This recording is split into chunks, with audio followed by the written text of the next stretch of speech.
ഈ വീഡിയോയിൽ കുറച്ച് കീ ഡെവലപ്മെൻറ്റ്സുകളാണ് നമ്മൾ നോക്കുന്നത്. പ്രത്യേകിച്ച് ഇന്ത്യയിൽ ആസ്ട്ര മൈക്രോവേവ് എന്ന് പറഞ്ഞ കമ്പനി ആക്റ്റീവ് ആൻറ്റന അറേ യൂണിറ്റ് നിർമ്മിക്കുന്നുണ്ട്. ഇത് എന്തിനാണെന്ന് പറഞ്ഞാൽ സുക്കോയ് ഫൈറ്റർ ജെറ്റിൻ്റെ റഡാർ അപ്ഗ്രഡേഷൻ്റെ ഭാഗമായിട്ട് ഈ ആൻറ്റന ഫിക്സ് ചെയ്യാൻ വേണ്ടിയിട്ടാണ് ഈ പ്രോജക്റ്റ് നമ്മൾ നടപ്പിലാക്കുന്നത്. ഈ സൂപ്പർ സുക്കോയ് എന്ന് പറഞ്ഞ പ്രോജക്റ്റ് ഏതാണ്ട് 63,000 കോടി ചെലവിൽ ഇന്ത്യ നടപ്പിലാക്കുന്ന ഒരു പ്രോജക്റ്റാണ് സുക്കോയ് ഫൈറ്റർ ജെറ്റിൻ്റെ അപ്ഗ്രഡേഷൻ. ഇതാണ് ഇന്ത്യ ലക്ഷ്യമിടുന്നത്. ഓൾമോസ്റ്റ് ഈ പ്രോജക്റ്റ് കംപ്ലീറ്റ് ലെവലിൽ എത്തിയിട്ടുണ്ട്. അങ്ങനെ ഒരു വാർത്ത വരുന്നുണ്ട്. L&T കോമ്പാക്റ്റ് വെഹിക്കിൾ എന്ന് പറയുമ്പോഴത്തേക്കും ഇൻഫാൻട്രി കോമ്പാക്റ്റ് വെഹിക്കിളാണ്. അപ്പോൾ ഈ ഇൻഫാൻട്രിയിൽ ശരിക്കും ഓട്ടോണമസ് സിസ്റ്റം ഇംപ്ലിമെൻറ്റ് ചെയ്തിട്ടുണ്ട്. അത് ഓട്ടോമാറ്റിക്കായിട്ട് എതിരാളിയെ ഡിറ്റക്റ്റ് ചെയ്ത് ഫയർ ചെയ്യാനുള്ള കപ്പാസിറ്റി L&T കമ്പനി ഈ പ്രോജക്റ്റ് വിജയകരമായിട്ട് പരീക്ഷിച്ചിട്ടുണ്ട്. ഇന്ത്യയുടെ രൗദ്രം 2 ആൻറ്റി റേഡിയേഷൻ സൂപ്പർസോണിക് മിസൈലിനെ കുറിച്ച് ഒരു അപ്ഡേറ്റ് കൂടി വരുന്നുണ്ട്. എന്താണ് ഇതിൻ്റെ പ്രത്യേകത എന്ന് പറഞ്ഞാൽ, ഇത് പ്രത്യേകിച്ച് റഡാർ സ്റ്റേഷനുകളെ തകർക്കാൻ പറ്റിയ മിസൈലാണ്. 5.5 മാക്സ് സ്പീഡിലാണ് ഇത് പോകുന്നത്. അത്ര പ്രിസൈസ് ആയിട്ട് അറ്റാക്ക് നടത്താൻ പറ്റും എയർ ടു സർഫസിലേക്ക്. തീർച്ചയായിട്ടും ഇന്ത്യക്ക് ഇതൊരു ബ്രേക്ക് ത്രൂ ആണ്, ഒരു ഗെയിം ചേഞ്ചറും കൂടിയാണ്. രൗദ്രം 2 എന്ന് പറയുന്നത് ഒരു ഹൈപ്പർസോണിക് ആൻറ്റി റേഡിയേഷൻ മിസൈലാണ്. ഞാൻ ഇതിന് മുമ്പുള്ള വീഡിയോയിൽ പറഞ്ഞിട്ടുണ്ടായിരുന്നു. China origin content targeting Indian community. എന്താണ് ഇതിൻ്റെ സംഗതി? സിംഗപ്പൂർ ബ്ലോക്കാണ് ഈ ഒരു വാർത്ത പ്രസിദ്ധീകരിച്ചിരിക്കുന്നത്. അപ്പോൾ ഇവരിത് എന്താണ് പറയാൻ ഉദ്ദേശിക്കുന്നത് പറഞ്ഞാൽ, സിംഗപ്പൂരിനും ഇതേ എക്സ്പീരിയൻസ് ഇതിന് മുമ്പ് ഉണ്ടായിട്ടുണ്ട്. ചൈന ചില്ലറക്കാരല്ല, അത് ചുറ്റാകെയുള്ള രാജ്യങ്ങളെല്ലാം ഇപ്പോൾ മനസ്സിലാക്കി വരുന്നതേ ഉള്ളൂ. ഓരോരുത്തർക്കും ഓരോ കാലഘട്ടങ്ങളിൽ അനുഭവങ്ങൾ ഉണ്ടായിട്ടുണ്ട്. അതിൻ്റെ ബേസിസിലാണ് ഓരോരുത്തരും ഇപ്പോൾ ഇന്ത്യയുമായിട്ട് ഏഷ്യൻ സൈഡിലുള്ള രാജ്യങ്ങളൊക്കെ നല്ല റിലേഷൻഷിപ്പിലാണ്. അതിന് കാരണം ചൈനയാണ്. ഒരു കണക്കിന് ചൈന ഇന്ത്യക്ക് നല്ലതാണ് ചെയ്തിരിക്കുന്നത്. അവരുടെ പ്രവൃത്തി കൊണ്ട് അനുഭവം ഗുരു എന്നുള്ള രീതിയിൽ ആ രാജ്യങ്ങൾ, ഏഷ്യൻ രാജ്യങ്ങൾ ഏറ്റവും കൂടുതൽ ഇന്ത്യയുമായിട്ട് ബന്ധം വയ്ക്കാൻ ശ്രമിക്കുന്നു. ഏഷ്യൻ രാജ്യങ്ങളിൽ, പ്രത്യേകിച്ച് സൗത്ത് ഈസ്റ്റ് ഏഷ്യൻ രാജ്യങ്ങളിൽ ഏത് തരത്തിലുള്ള രാഷ്ട്രീയ പാർട്ടികൾ അവിടെ വന്നാലും ഇന്ത്യയുമായിട്ടുള്ള ബന്ധത്തിന് വലിയ വ്യത്യാസമുണ്ടാവില്ല. ഇന്ത്യയെ ചുറ്റിപ്പറ്റി കിടക്കുന്ന രാജ്യങ്ങളാണ് അവിടെ പൊളിറ്റിക്കൽ ചേഞ്ചിന് വേണ്ടിയിട്ട്, രാഷ്ട്രീയ ലാഭത്തിന് വേണ്ടിയിട്ട് ഇന്ത്യയുടെ പേര് വെറുതെ എടുത്ത് ഉപയോഗിക്കുന്നത്. പ്രത്യേകിച്ച് ബംഗ്ലാദേശ്, മാൽഡീവ്സ്, നേപ്പാൾ, ഇതൊക്കെ ഇതിൻ്റെ ഉദാഹരണങ്ങളാണ്. സിംഗപ്പൂർ ഇതേപോലത്തെ കണ്ടന്റുകൾ കണ്ടെത്തിയതിനെ തുടർന്ന് അതിനെതിരെ നടപടി എടുത്തിരിക്കുകയാണ്. ഇന്ത്യൻ കമ്മ്യൂണിറ്റിയെ ടാർഗറ്റ് ചെയ്തുകൊണ്ടുള്ള ചൈനീസ് കണ്ടന്റുകൾ കണ്ടെത്തിയതിനെ തുടർന്ന് അത് പ്രചരിപ്പിച്ച ആൾക്കാർക്കെതിരെ നടപടി എടുത്തിട്ടുണ്ട്. ഇത് സിംഗപ്പൂരിലുള്ള ഇന്ത്യൻ ഹൈക്കമ്മീഷണർ ഇതിനെക്കുറിച്ച് റിപ്പോർട്ട് ചെയ്തിട്ടുണ്ട്. Online criminal act under 2023 Singapore നിയമപ്രകാരം ഇത് കുറ്റകരമാണ്. ആ വകുപ്പിൻ്റെ അണ്ടറിലാണ് കേസ് എടുത്തിരിക്കുന്നത്. ഈ കണ്ടന്റുകൾ ഏതൊക്കെ പ്ലാറ്റ്ഫോമുകളിൽ വന്നിട്ടുണ്ടെന്ന് പറഞ്ഞാൽ, എക്സിൽ വന്നിട്ടുണ്ട്, യൂട്യൂബിൽ വന്നിട്ടുണ്ട്, FBയിൽ വന്നിട്ടുണ്ട്.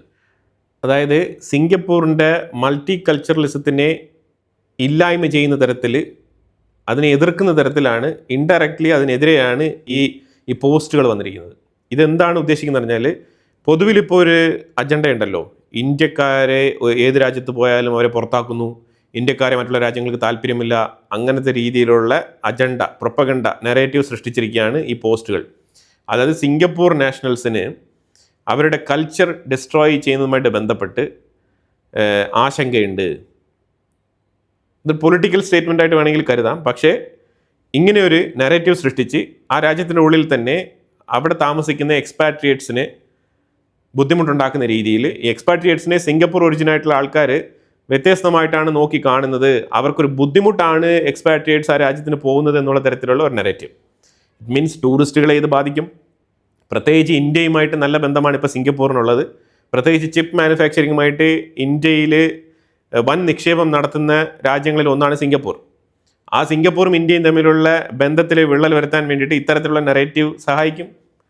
ഇന്ത്യക്കാർക്കെതിരെ സിംഗപ്പൂർ നടപടി ഉണ്ടായിക്കഴിഞ്ഞാൽ തീർച്ചയായിട്ടും അത് ഗവൺമെൻറ് ടു ഗവൺമെൻറ് റിലേഷനെ ബാധിക്കുമല്ലോ. അപ്പോൾ തീർച്ചയായിട്ടും, കാരണം പൊതുജനങ്ങളുടെ താല്പര്യമാണ്. പിന്നീട് ഇലക്ഷനും, രണ്ട് രാജ്യങ്ങളും ഡെമോക്രാറ്റിക്കാണ്, ഇലക്ഷൻ ഉണ്ട്, അവിടെ വോട്ട് രേഖപ്പെടുത്തും ജനങ്ങൾ. അപ്പോൾ ജനങ്ങളുടെ താല്പര്യം മാനിച്ചുകൊണ്ട് മാത്രമേ നമുക്ക് കാര്യങ്ങൾ മുന്നോട്ട് നടത്താൻ പറ്റുള്ളൂ. അപ്പോൾ ആ സാഹചര്യത്തിൽ പൊതുജനങ്ങൾക്ക് വേണ്ടാത്ത രാജ്യവുമായിട്ട് സഹകരിച്ച് പ്രവർത്തിക്കുമ്പോൾ തീർച്ചയായിട്ടും അത് ഗവൺമെൻറ്റിന് തിരിച്ചടിയാവും. ഇതുകൊണ്ട് തന്നെ ശരിക്കും സിംഗപ്പൂരിൻ്റെ മൾട്ടി കൾച്ചറലിസം എന്ന് പറഞ്ഞ ആ കൾച്ചറിനെതിരെയാണ് ഈ പോസ്റ്റുകൾ എന്നാണ് സിംഗപ്പൂർ ഗവൺമെൻറ്, അവരുടെ ഹോം അഫയേഴ്സ് തന്നെ അങ്ങനെയാണ് ഇതിനെ നോക്കിക്കാണുന്നത്. ആ പോസ്റ്റുകൾ നീക്കം ചെയ്യാനുള്ള ഓർഡർ ഈ ബന്ധപ്പെട്ട സോഷ്യൽ മീഡിയ കമ്പനികൾക്ക് ഇഷ്യൂ ചെയ്തിട്ടുണ്ട് സിംഗപ്പൂർ മിനിസ്ട്രി. ഇന്ത്യക്കാരുടെ വരവിൽ സിംഗപ്പൂർ ജനതയ്ക്ക് ആൻഷ്യസ് ഉണ്ട്, അവരുടെ കൾച്ചർ നശിക്കുമെന്നുള്ളൊരു പേടിയുണ്ട്, ആശങ്കയിലാണ് എന്നുള്ള തരത്തിലാണ് ഈ പോസ്റ്റുകൾ പ്രത്യക്ഷപ്പെട്ടിരിക്കുന്നത്. സിംഗപ്പൂരിൽ നിന്നും പ്രത്യക്ഷപ്പെട്ടതാണെന്നുള്ള രീതിയിൽ അതിനെ ചെകഞ്ഞ് പരിശോധിച്ചപ്പോഴാണ് മനസ്സിലാക്കാൻ പറ്റുന്നത് അത് ചൈനയിൽ നിന്ന് വന്ന പോസ്റ്റാണ്. അതുകൊണ്ടാണ് ചൈനയുടെ പോസ്റ്റിന് സിംഗപ്പൂർ ബ്ലോക്ക് ഏർപ്പെടുത്തിയിരിക്കുന്നത്. അതുകൊണ്ടാണ് സിംഗപ്പൂർ ബ്ലോക്ക്സ് ചൈന എന്ന് എഴുതിയിരിക്കുന്നത്. സിംഗപ്പൂർ ഗവൺമെൻറ് തന്നെ പറഞ്ഞിരിക്കുന്നത് സിംഗപ്പൂർ സ്ട്രിക്ട്ലി എഗെയിൻസ്റ്റ് നേറ്റീവിസം അഥവാ സീനോഫോബിയ അതിനെതിരാണ് സിംഗപ്പൂർ എന്നാണ് സിംഗപ്പൂരിൻ്റെ ഗവൺമെൻറ് ഒഫീഷ്യലി സ്റ്റേറ്റ്മെൻറ്റ് പറഞ്ഞിരിക്കുന്നത്. ചൈന എന്ന് പറഞ്ഞ രാജ്യം എത്ര ക്രൂക്കഡായിട്ടാണ് കാര്യങ്ങളിലേക്ക് ഇടപെടുന്നത്, അവർ ഓരോ കാര്യങ്ങളും എത്ര കീനായിട്ടാണ് ഇപ്പോൾ ഡീപ്പ് ലെവലിൽ ഇരുന്ന് പണിയുന്നത് എന്നാണ് നമ്മൾ മനസ്സിലാക്കേണ്ടത്. ഇത്തരത്തിലുള്ള നൊട്ടോറിയസ് വർക്ക് ഏതെങ്കിലും ഒരു രാജ്യം ചെയ്യുമോ? ഒരു രാജ്യവും ചെയ്യില്ല. പക്ഷെ ഇത്തരത്തിലുള്ള പരിപാടികളൊക്കെ ചൈന ചെയ്യുന്നു എന്നുള്ളതാണ് നമ്മൾ നോക്കിക്കാണേണ്ടത്. എന്തായാലും ഇപ്പം സിംഗപ്പൂരിൻ്റെ മിനിസ്ട്രി ഓഫ് ഹോം അഫയേഴ്സ് ശക്തമായിട്ടുള്ള ഉത്തരവാണ് അവർ പുറപ്പെടുവിച്ചിരിക്കുന്നത്. ഇത്തരത്തിലുള്ള പോസ്റ്റുകളെല്ലാം തന്നെ നീക്കം ചെയ്യാൻ പറഞ്ഞിട്ടുണ്ട്. എക്സ്റ്റേണൽ അഫയേഴ്സ് മിനിസ്റ്റർ ജയശങ്കറുമായിട്ട് നേപ്പാളിൻ്റെ കൗണ്ടർ പാർട്ട്, നേപ്പാളിൻ്റെ ഫോറിൻ റെപ്രസെൻറ്റേറ്റീവ് സംസാരിച്ചിട്ടുണ്ട്. രണ്ട് രാജ്യങ്ങളും സ്ട്രെങ്തനിങ് ഇന്ത്യ നേപ്പാൾ പാർട്ട്ണർഷിപ്പ്, അതുപോലെ തന്നെ പുതിയ അഗ്രിമെൻറ്റുകൾ വെച്ച് മുന്നോട്ട് പോകാം എന്നുള്ള തീരുമാനമാണ് എടുത്തിരിക്കുന്നത്. അതായത് ഇവർ UK എടുത്ത് പോയി എന്തൊക്കെയോ കാണിച്ച് കൂട്ടിയിട്ടാണ് അവസാനം ഒന്നും നടക്കില്ല, നമ്മൾ ഇന്ത്യ എടുത്ത് തന്നെ പോകാമെന്ന് പറഞ്ഞിട്ട് മടങ്ങി വന്നിരിക്കുന്നത്. ഇന്ത്യ ഇടയ്ക്കൊക്കെ കുറച്ച് പൈസയൊക്കെ കൊടുക്കുമായിരുന്നു, മര്യാദയ്ക്ക് അതൊക്കെ വാങ്ങിച്ചിട്ട് സുഖമായിട്ട് അവിടെ ജീവിക്കായിരുന്നു. ഇടയ്ക്ക് ചൈന എടുത്ത് വാങ്ങിക്കാം, ഇടയ്ക്ക് ഇന്ത്യ എടുത്ത് വാങ്ങിക്കാം, ഒരു ബാലൻസ്ഡ് ആയിട്ടുള്ള ഒരു ന്യൂട്രൽ പൊസിഷൻ എടുത്ത് മുന്നോട്ട് പോയാൽ മതിയായിരുന്നു. ഇതിപ്പം അങ്ങോട്ടും ഇല്ല ഇങ്ങോട്ടും ഇല്ല എന്ന അവസ്ഥയിൽ ഇന്ത്യയെ ശക്തമായിട്ട് എതിർക്കാൻ വേണ്ടിയിട്ട് അവർ കുറച്ച് ലാൻഡ് ഡിസ്പ്യൂട്ടുമായിട്ട് വന്നിരിക്കുകയാണ്. ഇത്രയും വർഷകാലമില്ലാത്തൊരു ലാൻഡ് ഡിസ്പ്യൂട്ടാണ് എടുത്തുകൊണ്ട് വന്നിരിക്കുന്നത്. ഇതിനെല്ലാം തിരികൊളുത്തിയത് ശർമ്മ ഒലി എന്ന് പറഞ്ഞ അവരുടെ ഒരു ലെഫ്റ്റിസ്റ്റ് നേതാവാണ്. ലെഫ്റ്റുകൾ എവിടെ പോയാലും ഇങ്ങനത്തെ പ്രശ്നങ്ങൾ ഉണ്ടാക്കുന്നത് അത് സ്വാഭാവികമാണ്. ഇസ്രായേൽ പറഞ്ഞിരിക്കുന്നത് പാകിസ്ഥാൻ്റെ ഇറാൻ അമേരിക്ക മീഡിയേഷൻ അത് ഒട്ടും ശരിയായ നടപടിയല്ല, തീർച്ചയായിട്ടും അത് മിഡിൽ ഈസ്റ്റ് രാജ്യങ്ങൾക്ക് ദോഷം ചെയ്യുന്ന പരിപാടിയാണ് ഈ നെഗോസിയേഷൻ എന്നാണ് ഇസ്രായേൽ പറഞ്ഞിരിക്കുന്നത്. പാകിസ്ഥാനെ മീഡിയേഷന് വിടരുതെന്നാണ് പറഞ്ഞിരിക്കുന്നത്. ഇന്നലെയും പാകിസ്ഥാൻ ഇൻറ്റീരിയർ മിനിസ്റ്റർ ഇറാൻ സന്ദർശിച്ചിട്ടുണ്ടായിരുന്നു. ഇറാൻ സന്ദർശിക്കുന്ന ഒരു സൈഡിൽ നടക്കട്ടെ, അവർ എന്ത് കാര്യത്തിന് വേണ്ടി സന്ദർശിച്ചു എന്നുള്ളത് നമ്മളെ ബാധിക്കുന്ന വിഷയമല്ല എന്നാണ് ഇസ്രായേൽ പറഞ്ഞിരിക്കുന്നത്. അതായത് ഇറാൻ്റെ നിലപാട് എന്താണ്? ലെബനൻ്റെ മേളിൽ അറ്റാക്ക് നടത്തരുത്, ഹിസ്ബുള്ളയ്ക്ക് മേളിൽ അറ്റാക്ക് നടത്താൻ പാടില്ല. പക്ഷേ പാകിസ്ഥാൻ ഇറാനിൽ ലാൻഡ് ചെയ്ത ആ സ്പോട്ടിൽ ഇസ്രായേൽ തകർത്ത് വെച്ചിട്ടുള്ള ആക്രമണമാണ് ലെബനൻ്റെ ഉള്ളിൽ നടത്തിയത്. വമ്പൻ ആക്രമണം. ഒരു ആക്രമണത്തിൽ ഏതാണ്ട് 8 ഹിസ്ബുള്ള മെമ്പേഴ്സാണ് കൊല്ലപ്പെട്ടത്. അത്തരത്തിലുള്ള വാർത്തകളൊക്കെ വരുന്നുണ്ട്. അപ്പം ആക്രമണം നടത്തുകയും ചെയ്തു, പാകിസ്ഥാനെതിരെ സ്റ്റേറ്റ്മെൻറ്റ് കൊടുക്കുകയും ചെയ്തിട്ടുണ്ട്. പാകിസ്ഥാൻ്റെ മീഡിയേഷൻ ഒരിക്കലും മിഡിൽ ഈസ്റ്റ് രാജ്യങ്ങൾക്ക് ഒരു നന്മ കൊണ്ടുവരില്ല എന്നാണ് ഇസ്രായേൽ പറഞ്ഞിരിക്കുന്നത്. അത് വളരെ കൃത്യമായിട്ടുള്ള കാര്യമാണ്. കാരണം ഇപ്പം പാകിസ്ഥാൻ മീഡിയേഷൻ നടത്തി യുദ്ധം അവസാനിപ്പിച്ച് വെക്കുന്നതെന്ന് വെച്ചോ, യുദ്ധം നിന്നു. പക്ഷേ ഇപ്പോഴും ഇറാൻ ഡോമിനേറ്റഡ് പൊസിഷനിലാണ് യുദ്ധം അവസാനിപ്പിക്കുന്നത്. അപ്പോൾ അങ്ങനെ ഡോമിനേറ്റഡ് ആയിട്ട് യുദ്ധം അവസാനിച്ച് കഴിഞ്ഞാൽ മിഡിൽ ഈസ്റ്റ് രാജ്യങ്ങൾക്ക് എന്ത് സേഫ്റ്റിയാണുള്ളത്? ഓൾറെഡി ഞാൻ പറഞ്ഞു കഴിഞ്ഞു, ഖത്തറിൻ്റെ ബേസൊക്കെ ഖത്തർ പൈസ കൊടുത്തുകൊണ്ട് വെച്ചിരിക്കുന്നതാണ്. അമേരിക്കയുടെ ബേസൊക്കെ ഏതാണ്ട് $80 ബില്യൺ ചിലവാക്കിക്കൊണ്ട് അമേരിക്കൻ ട്രൂപ്പിനെ ഖത്തർ അവരുടെ രാജ്യത്ത് കൊണ്ട് താമസിപ്പിച്ചിരിക്കുകയാണ്. പിന്നെ മറ്റുള്ള മിഡിൽ ഈസ്റ്റ് രാജ്യങ്ങളുടെ ബേസൊക്കെ എങ്ങനെ വന്നു എന്നുള്ള കഥകളിലേക്കൊക്കെ പോയി കഴിഞ്ഞാൽ അത് വേറെ വേറെ സ്റ്റോറികളായിട്ട് മാറും. അപ്പോൾ ഇത്തരത്തിലുള്ള മിഡിൽ ഈസ്റ്റ് രാജ്യങ്ങൾ അവർ തന്നെ പേടിച്ചിട്ടാണ് ഈ പ്രവൃത്തിയൊക്കെ ചെയ്തു വെച്ചിരിക്കുന്നത്. അപ്പോൾ ഈ സാഹചര്യത്തിലാണ് ഇറാനെ ഇങ്ങനെ ഒരു മീഡിയേഷനിലേക്ക് ഒതുക്കി തള്ളിക്കഴിഞ്ഞാൽ നാളെ ഒരു സമയത്ത് അമേരിക്ക മാറി നിന്ന് കഴിഞ്ഞാൽ ഇറാൻ്റെ ചൊൽപ്പടിക്ക് ഈ മിഡിൽ ഈസ്റ്റ് രാജ്യങ്ങളൊക്കെ വഴങ്ങേണ്ടി വരും. ആ സാഹചര്യത്തിന് വഴിയൊരുക്കലാണ് പാകിസ്ഥാൻ ഇപ്പോൾ ചെയ്തുകൊണ്ടിരിക്കുന്നത്. ആ വിഷയത്തിനെയാണ് ഇസ്രായേൽ ചൂണ്ടിക്കാണിക്കുന്നത്. കാരണം അമേരിക്കയുടെയും ഇസ്രായേലിൻ്റെയും താല്പര്യം വേറെയാണ്. അമേരിക്കയുടെ താല്പര്യം ഇസ്രായേലിൻ്റെ അണ്ടറിൽ വരണം മിഡിൽ ഈസ്റ്റ് രാജ്യങ്ങളെല്ലാം തന്നെ, അവരുടെ സെക്യൂരിറ്റിക്ക് കീഴിൽ വരണം. അങ്ങനെ വന്നു കഴിഞ്ഞാൽ അമേരിക്കയ്ക്ക് ഓക്കെയാണ്. അപ്പോൾ ആ താല്പര്യം കൂടി ഇസ്രായേലിനുണ്ടെന്ന് വേണമെങ്കിൽ നമുക്ക് കരുതാം. ഇന്ത്യൻ മിലിറ്ററി അക്കാഡമിയിലേക്ക് പുതിയ ബാച്ച് ജോയിൻ ചെയ്യുകയാണ്. അത് അവരുടെ കാഡറ്റ് കോഴ്സ് പൂർത്തിയാക്കിയിരിക്കുകയാണ്. 73 കാഡറ്റ് ഗ്രാജുവേറ്റ്സ് ആണ് പാസ്സായിരിക്കുന്നത്.